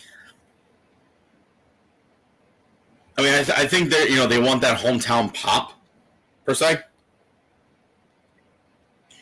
Yeah, and that's what I'm curious to see. Because when Vince was running the company, Vince used to always have the mentality of, oh, you're the hometown boy, oh, you have to lose. Yeah. So that I'm curious to see. And also, I mean, I know there was a report that came out, I know we put it up on our page. USA Network is getting a little pissed off right now at WWE. And it's kind of coincides with this whole thing. Because they have not had a champion. And yes, folks, I know they have the U.S. champion right now, but they don't have one of the main champions. Nope. And that would be Mr. Roman Reigns. And they want, I heard something, about possibly having an interim champion. Oh, good Lord. Or, simple enough, why don't you just have Roman drop the belt to Drew at Clash at the Castle? How's that for a novel concept? And again, I'm not, right, sorry to cut you off this second. I'm not saying Roman has done a bad job as champion. He hasn't. The run he's on right now is one of the greatest runs we've ever seen in pro wrestling. Oh, I agree. But it's only good, though, if he would be on both brands. And he's not. And ultimately, to me, you're devaluing the title. Which is the same thing I said when Brock held that Universal title for the first shot, for the first time back in 2016. They had it for over 500 years, and I think he was on TV, I think maybe 4 times, 5 times at best. I think so. And when you turn around, and to me, and obviously, Ryan, you're in the inn. I know what you know what I was trying to get at. Yeah, I know. You can tell me if I'm wrong on this, tell me if I'm nuts, tell me if I'm psychotic. But doesn't it do better, even if you're not going to have the champion fight every week on Monday Night Raw, for example, at least have him cut some sort of promo on there, or have Paul Heyman come out with the at least still have the championship presence on Monday Night Raw? Yeah, I think so. But I mean, am I off on saying that? No, not at all. And this way I don't understand. And I understand at first the whole mentality was, we're going to rise Roman's stock as being one of the best heels that has been around. But still, I mean, I'll ask you this, and I'll ask people who are watching. Has it really risen Roman's stock at all? I think it kind of downgraded a little bit. Yeah, and that's what I'm thinking too. Is that it did the opposite, and it's sad because like I said, Roman right now, especially, and we were there. You, me, and Mr. Clean were together for SummerSlam a couple weeks ago when some people, not going to mention names, decided to do the one chip challenge. Yep. Which again, stay tuned for that video, folks. That video should be coming out rather soon, and you'll get to see me pre-shaved. Yeah, that was fun. Yeah, the MC that night was a real piece of work. I wonder who it could be. I don't know. I want to kick him square in the nuts half a dozen times. Because all he was asking if the guys wanted some Milky Moo. And then, yeah. Then I told you guys the story offline. I'll tell it quickly on here. I just had Carolina Reaper Doritos recently. Oh, you're an ass. At work, and that's because people at work look at me now and go, "Oh, you're good at eating spicy things. You should try this." Yeah. And how do you feel? My asshole is okay. But actually, folks, getting back to Monday Night Raw. Besides, you don't talk about me with the what? Never mind. Never mind. Just like Friday Night SmackDown, they also had a slew of awesome matches. Yes, they did. Again, they kicked off with the other first-round matchup in the Women's Tag Title Tournament as Alexa Bliss and Asuka, very interesting combination there, defeating Doudrop and Nikki ASH. You also had a great tag match between Ciampa and The Miz versus Cedric Alexander and Mustafa Ali. Which I'm going to say right now, that match had some incredible spots. Agreed. Remember the one spot I'm talking about was when Ali's on the top rope, and he goes for the 450. I think it was a 450. And next thing you see Ciampa coming across the ring and hits him with the knee shot. Yeah. But we've seen it the last couple weeks. Wasn't there the moment last week on Monday Night Raw, not this past one, the week before, where it was like a similar move and AJ Styles was in the match? And yeah. And Ali kind of went right into the Styles Clash. Yep. But also, you got that amazing Drew McIntyre and Kevin Owens match. Yeah. And then, John's favorite person who finally came, Veer. Very funny. You got Dakota Kai beating Dana Brooke next. And two other matches which I thought were freaking phenomenal. The main event, which was Theory versus Dolph Ziggler. Mm-hmm. And the one match that I don't think has ever happened anywhere. And it finally happened, and it delivered big time. I want to see it again. How about Bobby Lashley and AJ Styles for the U.S. Championship? Yeah, I'm actually looking up right now to see if they've had a match in TNA. Like, they might have. I don't think so. Hold on, I'm looking up right now.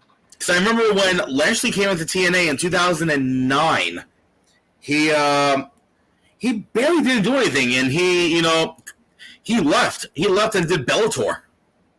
So then when he came back in 2014, I think Styles was leaving at that point. Hold on. Okay, yeah, I love how they say AJ Styles versus Bobby Lashley TNA full match, and it's their match from Monday Night Raw. Because, right, you made a point though about we're seeing these fresh matches, we're seeing these matches are good because you know why? It's because of who's running the boat right now. People who love wrestling. And who actually will let you tell a story. I mean, I'll give you a great example. Look at Mustafa Ali, okay? When Vince was there, what was he doing? He was part of that group that nobody wants to talk about, Retribution. Wait, no. You're doing it wrong. It's Retribution! Shout out to Walt Culture for that one. With the group of Slapnuts and Teabag and No, not Slapnuts. It's Marseille, and I was teamed with Mansoir. And by the way, we forgot to mention that there was a possible tease on Friday Night SmackDown regarding them. What, you talking about them kicking out Max Dupree? Yeah. Oh no, that's been rumored for a while now because Hunter wants to bring in LA Knight.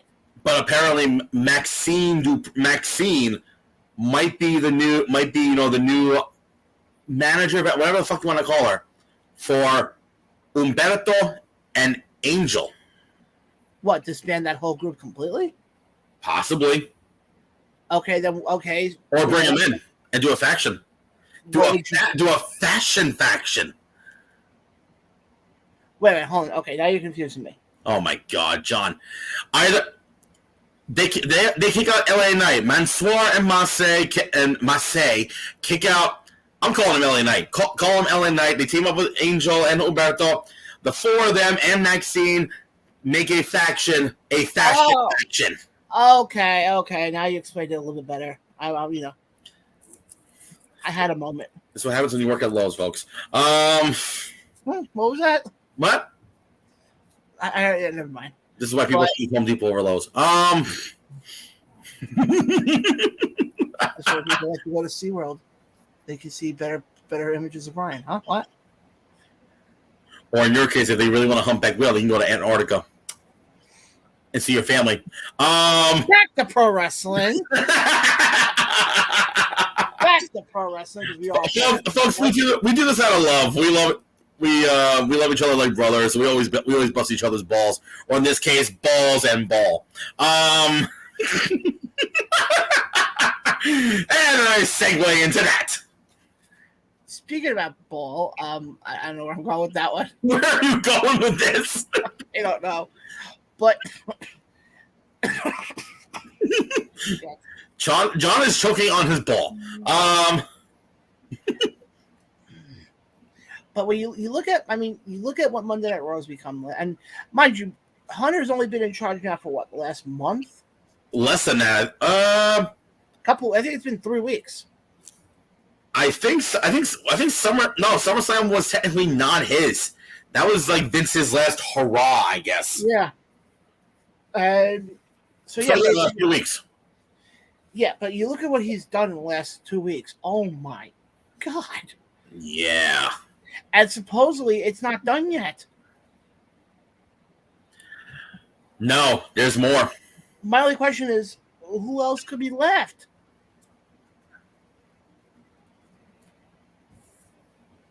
And I know that the comments could be is, we saw that hand appear. Oh, yeah, we saw that hand appear during the backstage. And there's a lot of people who thought that could be either Dexter Lumis or a certain Mr. Bray Wyatt. So I can see Wyatt coming back. If that's the case, I just thought of a great scenario how to make him return. Okay. Clash at the Castle. Drew McIntyre beats Roman Reigns finally. Mm-hmm. Does his celebration. But then all of a sudden during the celebration, the lights start going off. Yeah, but aren't they going to be outside? It'll be at night. Okay. I can see that. It'll be the same way that Bray Wyatt returned against Finn Balor 3 years ago. And I can say that because I was there in person when that happened. Wait, you know about the Monday Night Raw? Yep. Okay, here's the funny thing. I was at that same Monday Night Raw. At the Coliseum. It's still the Coliseum. It's not NYCB Live. It's the Nassau fucking Coliseum. And I remember with that because I sat 3 rows back of the guardrail when you're coming down. Hold on. If you're coming down the aisle, it would be the left side. Okay. That's how close I was. Oh, wow. Yeah.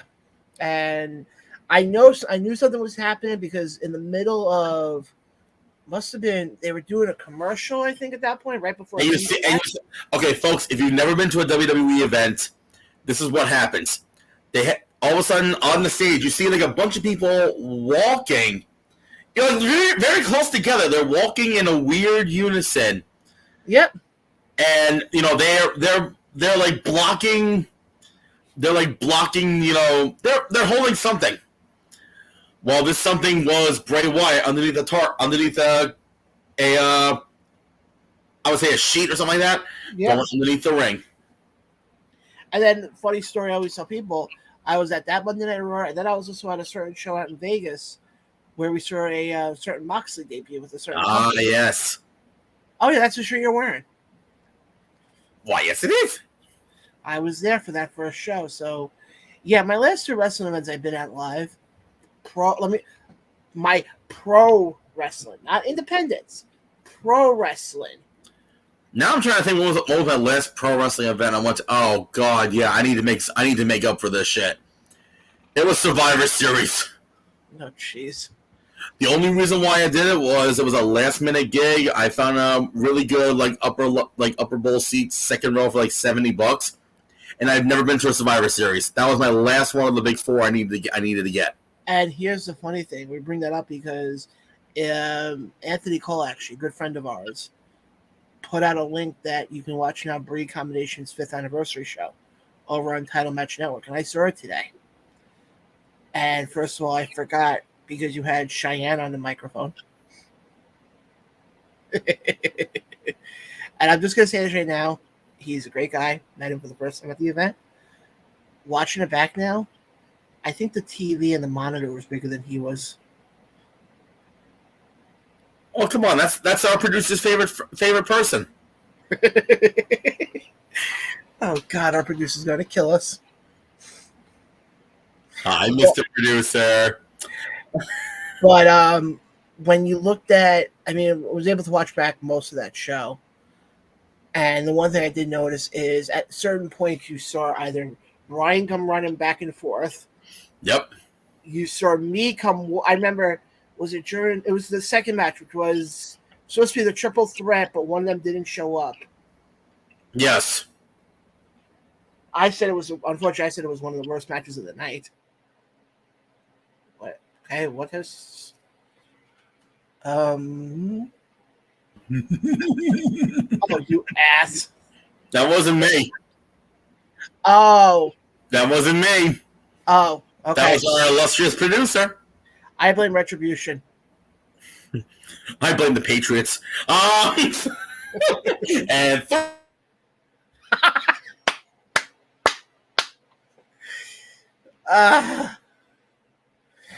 yeah. Oh boy, we're going to hell. Oh, we're already there, buddy. But I was watching back that whole card, and the one thing I didn't know, like I said, is I saw the part where Prince Nana called you fat boy. There was that moment. But then afterwards, you saw him hugging me. Yeah. Not I go way back. Yeah. Then there was obviously the big match with Blade and Christina Murray. Without a bottom rope. Mind you, this whole show had no bottom rope. So according to the awesome announcer that they had, Shane Fair, there was, quote unquote, no fucking rope breaks. And I like how I forgot this because obviously we were there live, so it was a much different reaction. Oh, there was a lot of shit going on. I forgot what type of reaction that got when he said that there was no bottom rope. I mean, listen, I was still in the mindset of trying to fix the fucking sound system. I know. And what's funny is there's one part, must have been during Recon and Gangone's match, where they're up to Recon's manager, who I don't remember his name. Oh, Mark Shewan. Yeah. And all of a sudden, you just see in the corner of the screen this really, really fat guy. And it was me. Oh, I was like, where are you going with this? No, I'm just saying. It was funny how many times you kept seeing us either, and then the best part, watching my match of the night, Carter and Hunt, who I still think damn near killed each other that night, where, I saw the moment where our producer flipped off Mr. Carter and they caught it right on camera.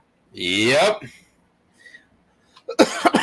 But, I mean, like I said, folks, I would definitely highly recommend checking it out. It was a fantastic show. Looking forward to the Grand Dragon tournament that's happening the end of October, which we will be at. Two of the people on this crew will actually be working that show. And I'll just help, wherever need be. I'm waiting for our producer to say something about that. Yeah, that's why I kind of hesitated there for a second. But yeah, folks, we'll definitely be there for that. Definitely stay tuned for that. I guess it's safe to say, one more thing I want to get to before we start plugging everything we have. Have you caught any of the A&E bio? No, I haven't. There's the one I want to watch is the one they just did on DX. Ooh. And I only bring this up because Road Dogg was on Busted Open yesterday for a whole hour. And I was blown away by it. And they really talk a lot about you gotta remember, those guys had gone down big rabbit holes. Yep. I mean, Road Dogg freaking was taking drugs. Yeah. And so was was Sean also taking drugs at that point? I don't remember.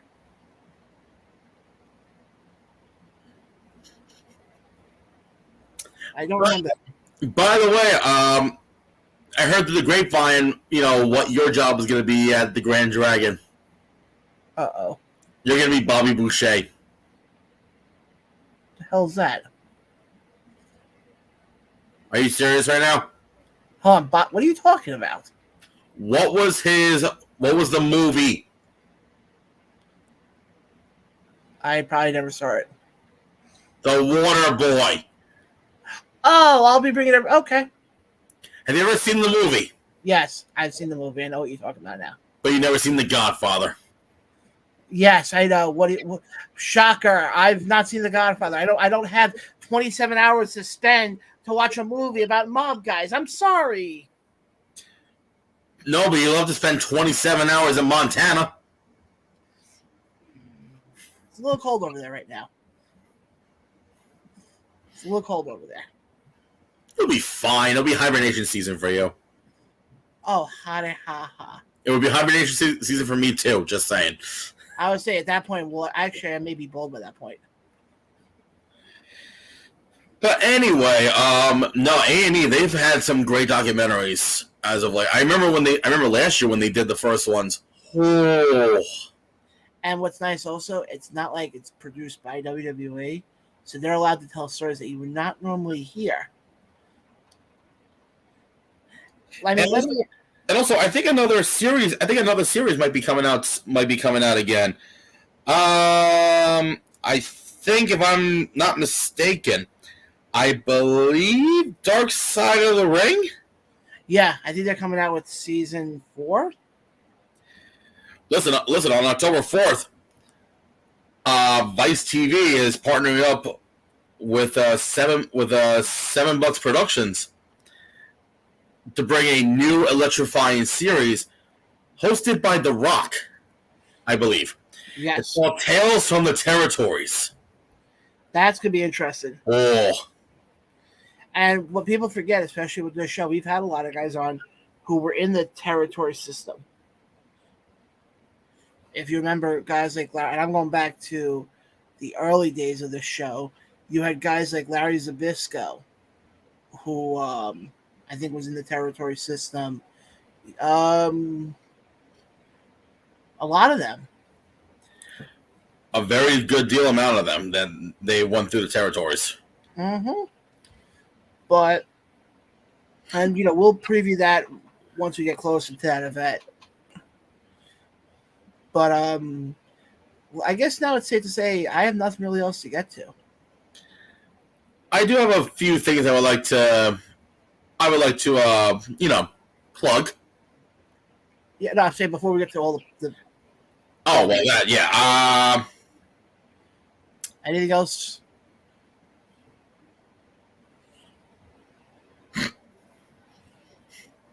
What happened? Nothing.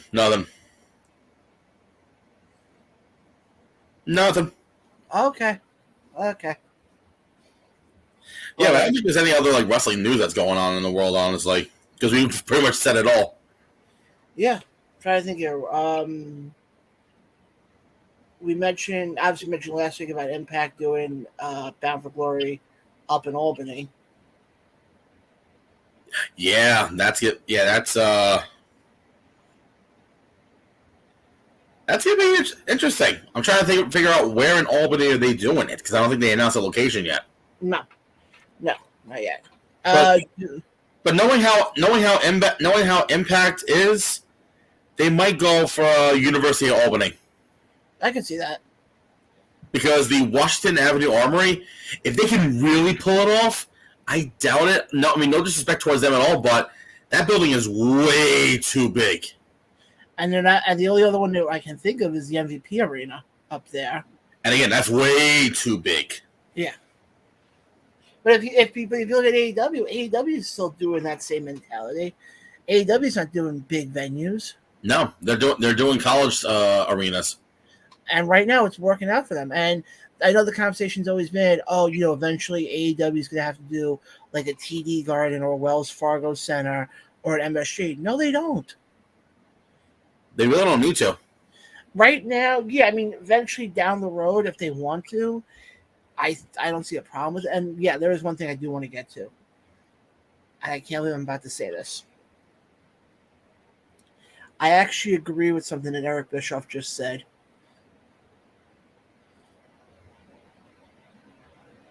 What? Eric Bischoff made some comments recently. I don't remember if it was on his podcast or something, but I read them about regarding Tony Khan. And he said Tony Khan is booking AEW like he's a 14-year-old fanboy. And that if he wants to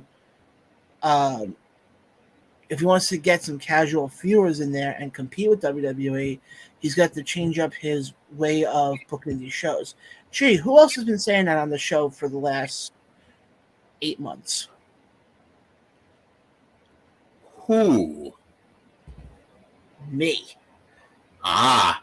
I have been saying that from the beginning. I said it when AEW first started TV that they're going to have to attract the casual viewers. I mean, yes, granted, they're pulling in good numbers, but I'm sorry. When you got Monday Night Raw, that I know for years was terrible, and now all of a sudden they're pulling in a 1.9 to anywhere between like a 1.9 and a 2.2. And the same thing with SmackDown. SmackDown, I think the last couple weeks since Hunter took over creative now has been over 2. Yes, I believe so. AEW is not going to survive and pull in 980,000.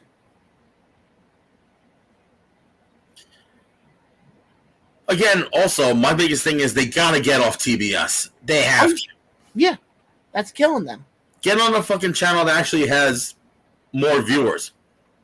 I liked it when they were on TNT. The reason why they were kicked off because apparently they wanted to make room for that sport that nobody gives a shit about anymore. And then I did read today they're going to get preempted in October for Major League Baseball. Jesus Christ! At this point, just start the HBO Max streaming deal that there's rumors. Or why don't you go for a bigger network? But the problem is no network's going to want to pick them up and turn around and go, oh, yeah, we'll give you millions upon millions of dollars and bring in 900,000 people. Why would you?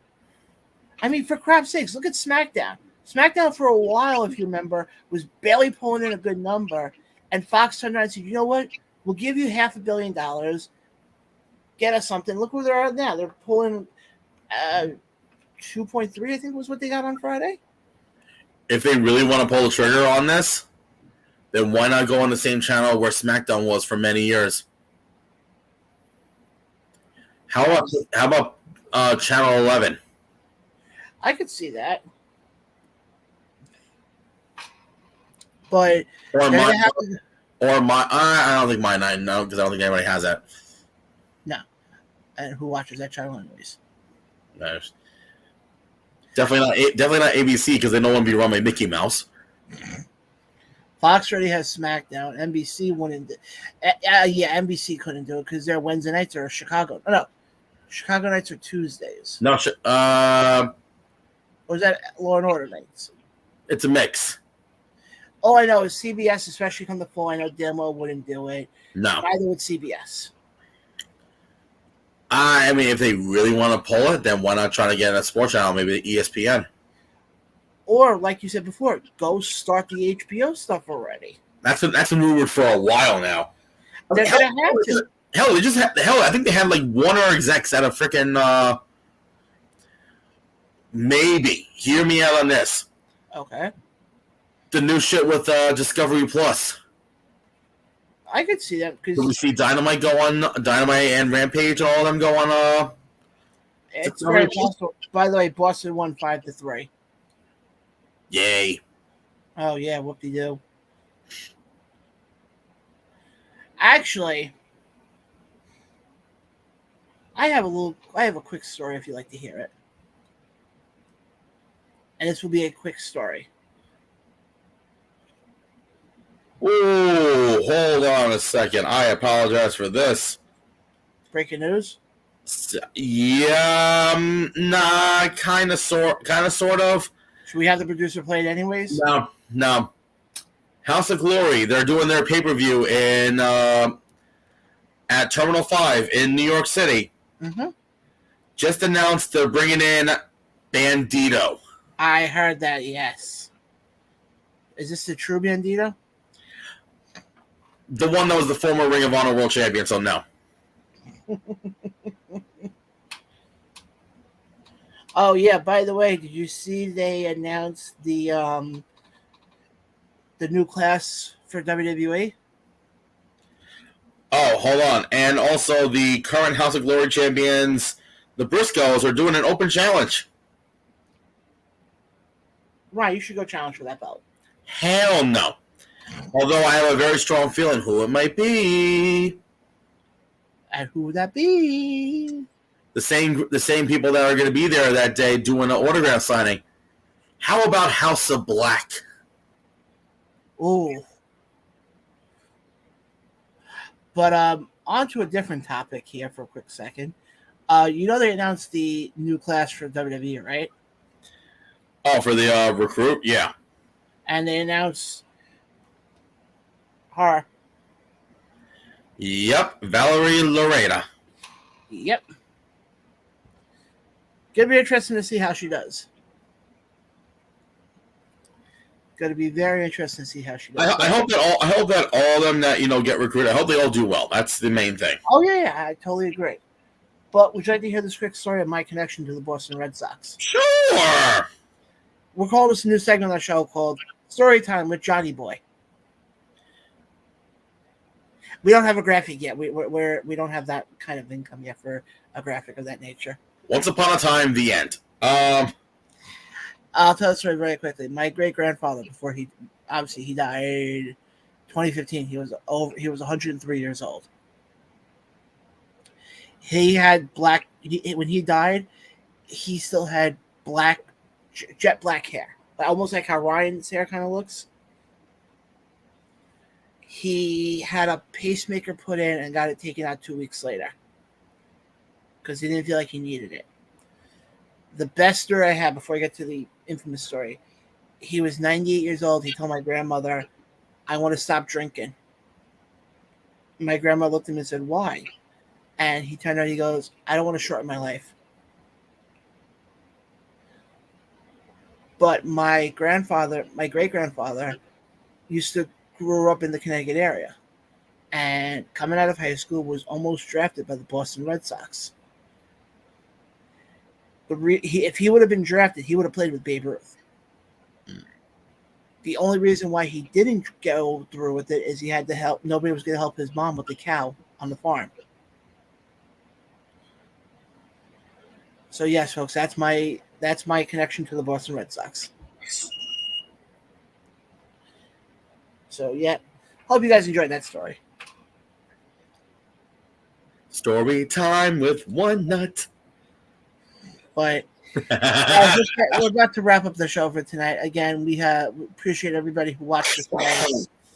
If you watched us in the future, hi future self, hope you're doing well. Oh, Jesus Christ. Nope, not gonna say that. But nope.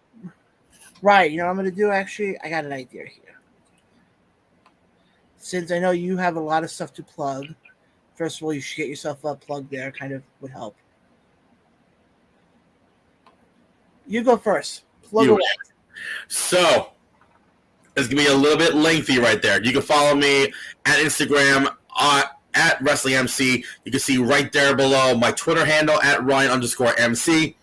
Coming up this Saturday, I'm at WrestleBash in Parsippany with the Around the Ropes podcast from 12 to, I believe, 3 or 4 o'clock. Come down and see us. Then later on at night, I got Colossal Championship Wrestling at, I think, 6:30, 7 o'clock in Richfield Park, New Jersey. Then the following week, as of right now, on the 28th, I have Invictus Pro Wrestling back in Richfield Park as they present Let Them Fight Summer Wars with a 4 o'clock bell time start. Then on September 9th in Rahway, New Jersey, I'm back with WrestlePro as they make their first appearance back at Rahway since, I believe, May, as they present September. We're on that night. We have a bunch of stuff going on. We have the first round matchups in the WrestlePro Women's Championship Tournament featuring Queen Amanita, Harley Cameron, Lady Frost, and some woman named Brandy Lauren. We also have, making an appearance that night, is WWE Hall of Famer and the only person to win an Olympic gold medal with a broken freaking neck, Kurt Angle. Taking place 8 p.m. And then on the 17th, the following week, I'm back home in Melville, New York, my old hometown, as Creative Pro Wrestling returns back to All Sports in Melville, where we were for Grand Stage. On that night, we have a massive card in store, including a Battle of Impact versus AEW as Ace Austin takes on Max Caster.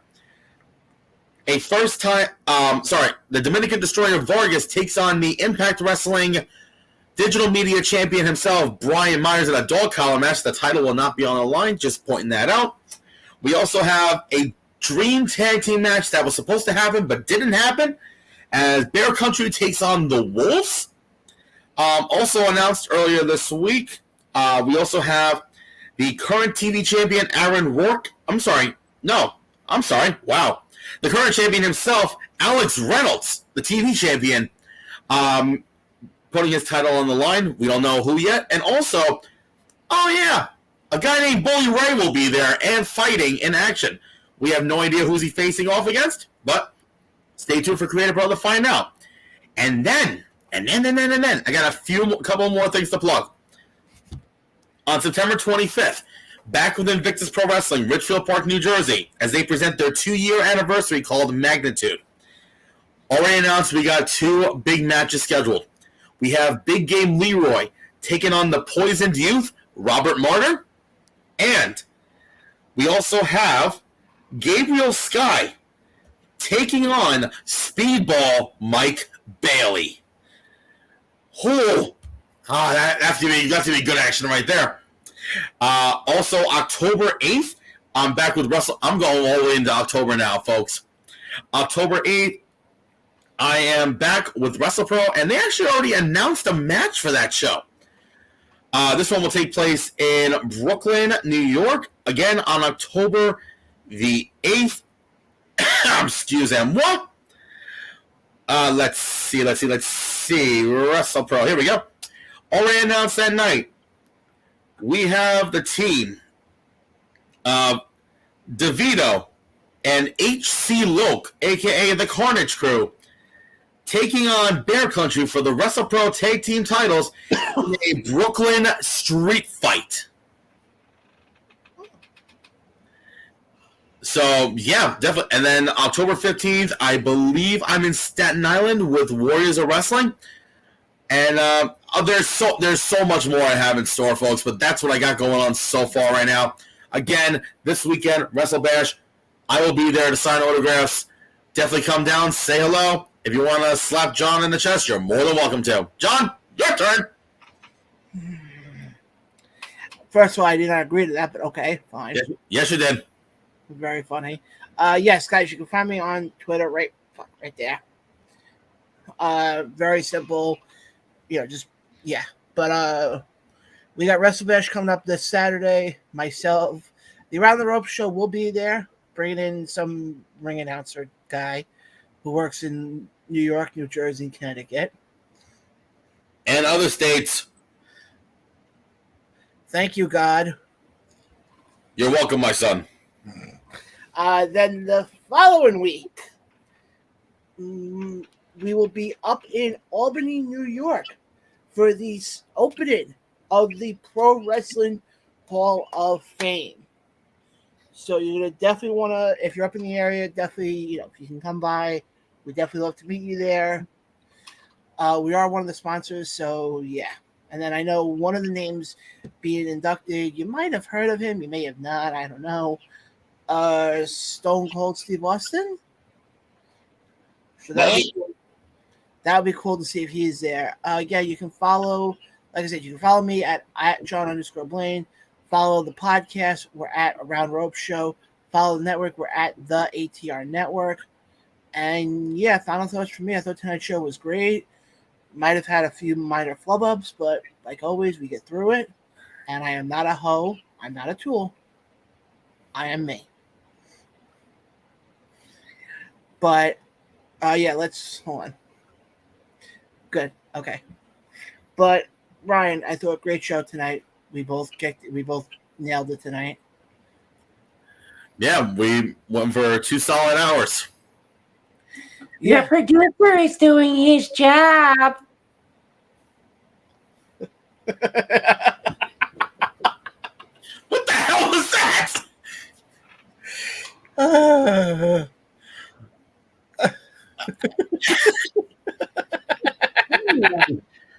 I think we should wrap this up now.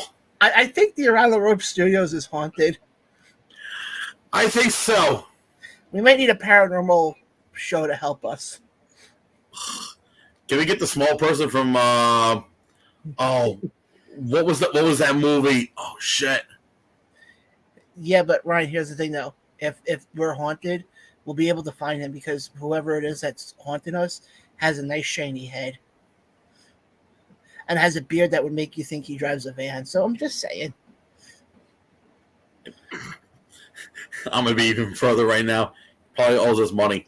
Anyway, but for Ryan, I'm John. It's been another Somebody's Iron Roast podcast. We'll catch you guys Saturday. Depending on logistics, if we can go live, we'll try to have something live. That's why we're getting there early. Yes. And as always, folks, don't be a jackass by taking more money from people. But on that note, we'll catch you guys on Saturday. See you there, folks.